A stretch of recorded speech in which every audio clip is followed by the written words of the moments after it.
Բերեք սկսենք Իսրայելի բացատրությունից։ Ես այս մասին երեք խոսել եմ Երուսաղեմի հետ։ Իսրայելը ասում է, թե Լիբանանի իշխանությանը չի հաջողվում Հզբոլային դուրս հանել երկրից, անում ենք մենք դա։ Համապատասխանում է այս բացատրությունը իրականությանը, Շան։ Այո, նախ ասեմ, որ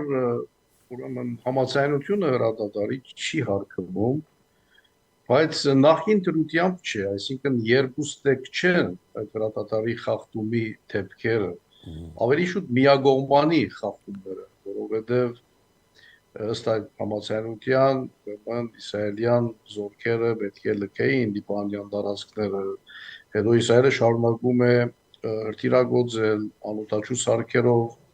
անվերջ շրջակայում է լիբանանյան օդային տարածքներում, ուրեմն թիրախների է խփում։ Գիտեք այն հայտարարությունը, որի դուք ակնարկեցիք,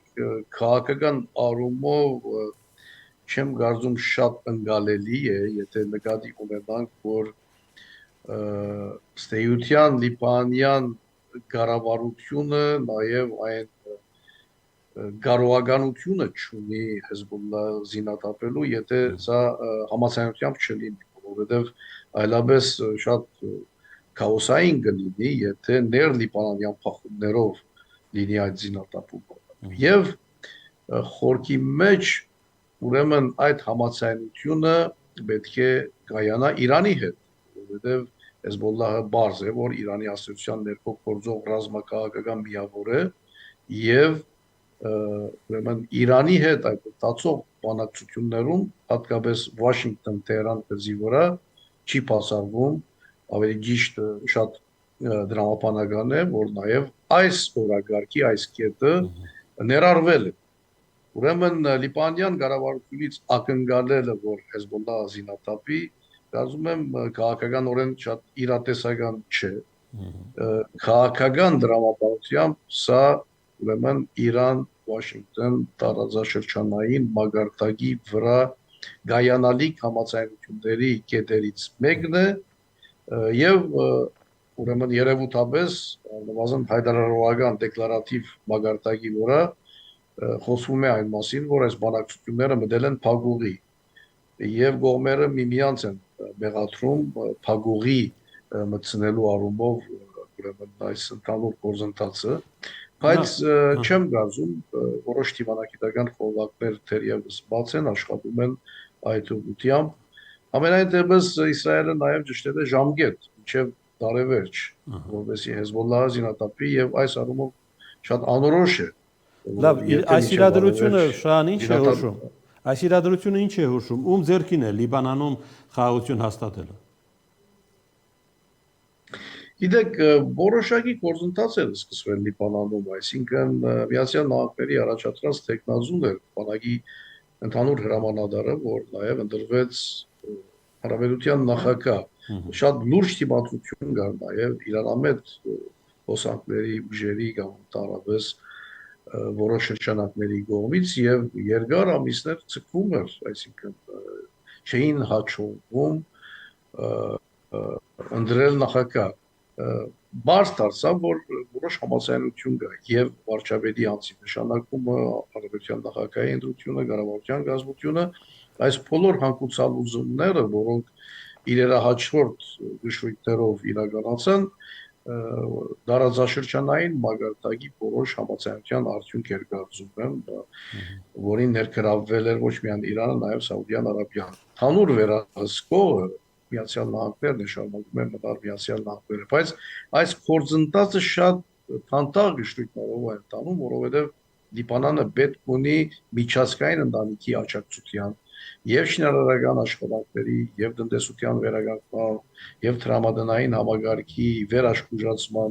իսկ այդ բոլոր աջակցությունները հիմնական պայմանական են, նախապայմանային են եւ առաջի պայմանը Հեզբոլլահի զինաթափումն է, այսինքն այդ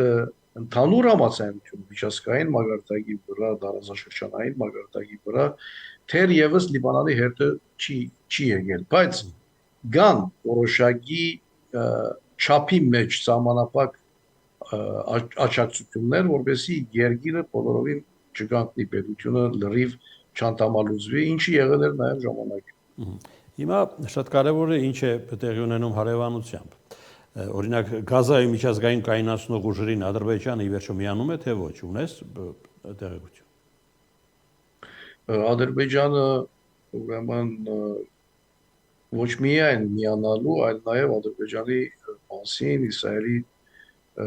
կիսաբաշխոնական, ես կասեի նույնիսկ բաշխոնական, Իսրայելն էլ է ցանկացել, որ Ադրբեջանը, որովհետև Թուրքիային մերժել են, ենթադրում եմ։ Այո, այս երկությունը շատ կարևոր է, շատ ուշագրավ է, ոչ միայն Ադրբեջանը մաս կազմի, այլ նաև գլխավորի։ Այնտեղ դարբեր երկրների տեխնազուների անուններ են հնչել Ինդոնեզիա,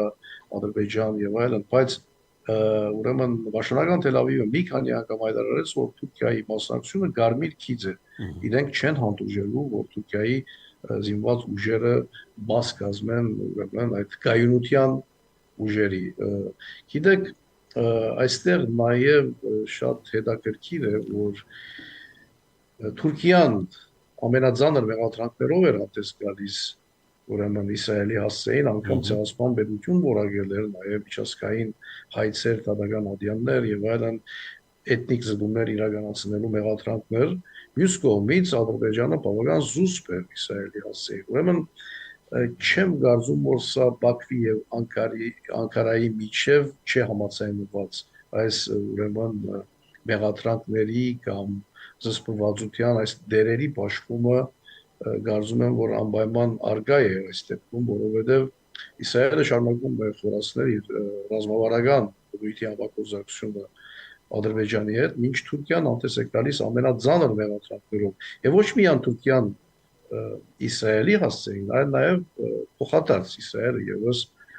ձանրակույն մեղադրանքներ է հնչեցնում, որում նաև բոլորս հիշում ենք, որ Նեթանյահուն այդ բոլորին պատասխանելով ճանաչեց նաև այոց ցեղասպանությունը, երբ լրակվող իրեն հարց տվեց, որ դուք մինչև հիմա չեք ճանաչել մասշտաբապես ցեղասպանությունը, ասաց ես հիմա ճանաչում եմ։ Ուրեմն նաև այս իրար ցեղասպան պետություններ, այս փոխ մեղադրանքները հնչեցին այս ոլորտում, բայց ուրեմն Թուրքիայի առաջադրվելը նաև Միացյալ Նահանգների կողմից ողջունվեց անուղղակիորեն, որովհետև Միացյալ Նահանգները առնվազն 2 անգամ ուրեմն բարձրացրեց, որ Թուրքիան կարող է շատ դրական ներդրում ունենալ Գազայի հակամարտության անկուսալուծմանը։ Ուրեմն այս բոլոր հանգամանքները կարծում եմ պետք է նկատի ունենալ, թերևս գայունության ուժերի պաղատությունը հստակ չէ եւ այնտեղ նաև քաղաքական արևդուրեր են գնում, հատկապես Գազայի ուրեմն հետագա կարգավիճակը, ներդրումային ծրագրերը, տնտեսական նախագծերը, նաև Գազայի ամիջական ուրեմն ջրային տարածքներում ընծովյա էներգետիկ նախագծեր, ծրագրերը բոլորը քեր շահույթների մասին են խոսում եւ դրա համար նաև կարծում եմ, որ կայունության ուժերի փաղաթրությունը հետագա ծրագրերի հետ սերտաղերսում է։ Շան իսկ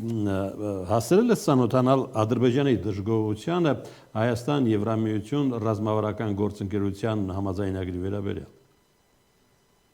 Այո, հիմնական 2 կետ կար այնտեղ, որտեղ այդ փաստաթղթում խոսվում էր ուրեմն դեղահանվածների վերադարձի իրավունքի մասին ակնարկություն եւ նաեւ խոսվում էր Ադրբեջանի ռազմական գործողությունների հետևանքով դեղահանվածների իրավիճակի մասին եւ երկրորդ դժգոհության կետը վերաբերում էր ուրեմն միջազգային դատական ադյաններում ներկայացված հայցերի մասին։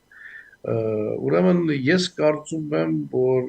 ընդհանրապես Եվրոմիություն, Հայաստան այս համագործակցության աշխուժ այս փուլը անհանգստացնում է Բաքվին եւ այս գեդերը, որոնք հիմա նաեւ փոխում են, գիտեք, նաեւ Եվրոմիության թեթերից էր անվեշ փոխում Բաքուն։ Ի վերջո նաեւ համաեվրոպական Այսինքն այդ կետերը պատրվակ են բողոքելու համար։ Այո, եւ գիտեք, անվերջ այդ թարմացվող, նորացվող նախապայմանները, բանջարները եւ այլն ընդհանուր շարքին են, բայց հատկապես նաեւ Եվրոմիություն Հայաստան, Բրյուսել, Երևան, համագործակցության խորացման, նոր փաստաթղթերի գնման, նոր ռազմավարական հայեցակարգերի մշակման այս թափը փաստորեն անհանգստացնում է, որովհետև ի վերջո նաև չմոռանանք անկախ Արցախյան հակամարտության էջը փակելու Բաքվի այդ պահանջը ՀԱԿ-ի ուրեմն Մինսկի խմբի լուծարման նա չմոռանանք որ ՀԱԿ-ը եւս համաեվրոպական կառույց է եւ Եվրոմիության թեթեր հիմա նաեւ Եվրոմիության հետ ռազմավարական փաստաթուղթ այս բոլորը փողոքի դեղիկ են տալիս Բաքվի համար։ Շան, բարձվում է Գերմանիան որոշիչ դերակատարություն ունի Հայաստան-Թուրքիա հարաբերությունների կարգավորման գործում։ Այո, ոչ միայն Գերմանիան, կարծում եմ նաև ընդհանրապես Բրյուսելը, որովհետև Եվրոմիությունը ընդհանրապես այս հարցի գծով գործընթացը խթանելու ավելի գործնական փուլ դեղափոխելու համապատասխան բանաձևեր, կոչեր հնչեցրել են, քվեարկել են անգամ, բայց ի վերջո նաև այս համատեքստում պիտի նկատել Գերմանիայի հիմնական առանցքային թերակատարությունը ընդհանրապես Եվրոմիության արտաքին քաղաքականության մեջ։ Հետարքիր է, այդ ֆոնին ինչ է ասում Ֆիդանը։ Առաջիկայում շարունակելու ենք մեր ներդրումն ունենալ Հարավային Կովկասում երկարատև խաղաղություն հաստատելու գործում։ Ինձ թվում է այս մտքի բանալի բառը առաջիկայումն է, ինչ է կարծում։ Որ առաջիկայի մասին է խոսքը ըստ Ֆիդանի։ Առաջիկան կարծում եմ նաև որևէ շեղում չի ներառում ուրեմն Երևան-Անկարա հարաբերությունների հաստատման կամ սահմանի բացման կամ այլ պայմանավորվածությունների գործնական փուլ անցման այդ բոլորի փոխկապակցվածությունը Երևան եւ Բաքու խաղաղության ուրեմն պայմանագրերի կնքման հետ, որտեղ առ այս պահը Թուրքիան շարունակում է փոխկապակցել այս գործընթացները իրար եւ առաջիկան ես կարծում եմ պարզապես այն վերափոխված ձևակերպումն է նույն փոխկապակցվածության մոտեցմանը, որովհետև որևէ հիմնական պայմանավորվածություն չի իրականանում մինչև նաև այդ առաջադրված պայմանագրի գնքումը, որովհետև այստեղ նաև Բաքվի պահանջը բարձ է ուղղված առաջի հերթին Անկարայի։ Այսինքն Հայաստան-Թուրքիա սահմանի բացման օրակարգը գտնվում է Հայաստան-Ադրբեջան բանակցային օրակարգում։ Այո, ինչի մասին իրենք ուղղակի նաև հայտարարել են։ Անկարան ամեն առիթի դեղ անուղղակի, դեղ ուղղակի ուրեմն այս փոխկապակցումը շարունակում է շեշտել։ Հիմա առաջիկայում նաև կարծում եմ կապվում է այդ առաջիկային ենթադրաբար լինելիք ուրեմն այդ Դե խոսում են եկող տարվա առաջին կիսամյակի մասին ոչ միայն Թուրքիան, մի քանի կողմեր այդ մասին խոսում են, բայց այստեղ նաև մի կարևոր հարց էլ կա։ Դուք տրիփի տապալման ռիսկեր տեսնում եք այս ամենում։ Այս բանի դրությամբ նման ռիսկեր իհարկե չի կարելի բացառել, բայց քետնի վրա նման նախադրյալներ, տվյալներ չեն երևում ոչ միայն ներդրումների հանգրվանային իրականացման երևույթները նկատի ունենալով, այլ ընդհանրապես տարածաշրջանի ընդհանուր թիմակիզի փոփոխության առումով հավաքական արևմուտքի եւ քանի թրիփի մասին ենք խոսում, այս դեպքում Միացյալ Նահանգների գիրառած աշխուժ քաղաքականությունը այդ շրջանում հատկապես Սյունիքի այդ նոր կարգավիճակի ձևավորման առումով։ Քեթ այս պահի դրություն։ Թրամփը այդ առումով Հայաստանին առաջատար երկիր է համարում, թե սա ուղղակի արտահայտություն է, որը կիրառել է Թրամփը։ Չէ, Հայաստանի թերը կարծում եմ Միացյալ Նահանգների ագնոցով, ոսպնյակով երկու կարևորագույն հանգամանք ունի Իրանի սահմանամերձ լինել աշխարհագրականորեն եւ դրա կապված հարաճիգա ծրագրերը ուրեմն ծոց, սևձով, ցամաքային տարանցիկություն եւ երկրորդը Արավային Կովկասի տարածաշրջանից ռուսական գործոնի ուրեմն հանգրվանային հերացման այդ ընդհանուր գործընթացը, որը գիրառում է հավաքական արևմուտքը, այս դեպքում Միացյալ Նահանգները։